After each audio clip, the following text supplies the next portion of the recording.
aboutit au projet, c'est l'inauguration. On va le célébrer tous ensemble et ça encouragera le mouvement. Fin mai 2025, les Survoltés du Canal, un groupe de citoyens de Saint-Jean-de-Bray, ont inauguré leur première centrale solaire. Il s'agit d'une installation sur le bâtiment du Relais orléanais. Cette association aide les personnes en situation de précarité. Elle sert entre autres des repas chauds à plus de 260 personnes chaque jour.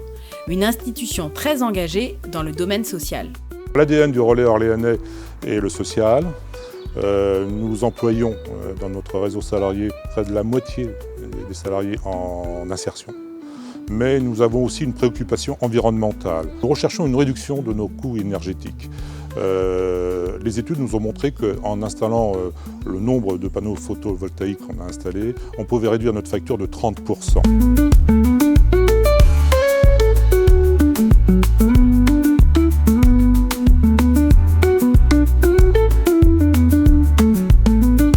Dans ce projet, il y a eu 3 grandes étapes. L'émergence, la naissance du projet, avec l'approche de l'architecte et du président du Relais orléanais qui ont proposé aux Survoltés ce projet. Les Survoltés étaient justement à la recherche d'un projet photovoltaïque sur une toiture. Par la suite, donc, leur développement, c'est une étape importante où là, il y a des aspects techniques, juridiques, financiers, économiques. Et là, on a, grâce à l'équipe que constituait les Survoltés, avec beaucoup de bénévoles engagés et connaissant différentes disciplines, on a pu mener tous ces sujets à terme.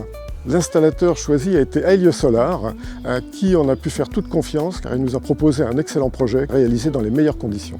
C'était tout à fait logique et normal que le Conseil régional participe à subvenir aux besoins pour les études et ensuite apporte son écho de 1 euro pour 1 euro citoyen dans ce projet-là.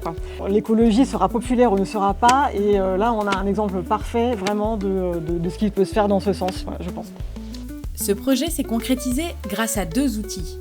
D'abord, la SAS Watt au Centre. Créée par 3 collectifs de citoyens, elle a permis de collecter l'ensemble de l'investissement. Puis, la coopérative Enercop, qui joue le rôle de responsable d'équilibre. Nous, le projet nous a tout de suite parlé parce que c'est un projet citoyen et c'est l'exemple même de ce que peut faire un projet citoyen, c'est-à-dire d'être ancré dans une réalité et d'avoir un impact social vraiment sur le territoire. C'est très très motivant pour les suivants, pour ceux qu'on peut envisager, car les résultats sont vraiment à la hauteur et on a appris beaucoup.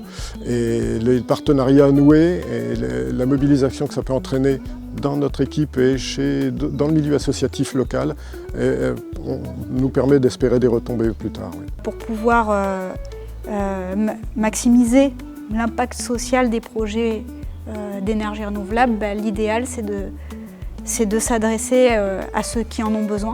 Et les acteurs sociaux sont toujours en recherche pour pouvoir continuer leur action de la meilleure façon. On a 2 objectifs, renforcer le réseau, trouver de nouvelles réalisations, mais aussi renforcer nos actions sur la sobriété. Et là, on a tout un boulot sérieux à faire.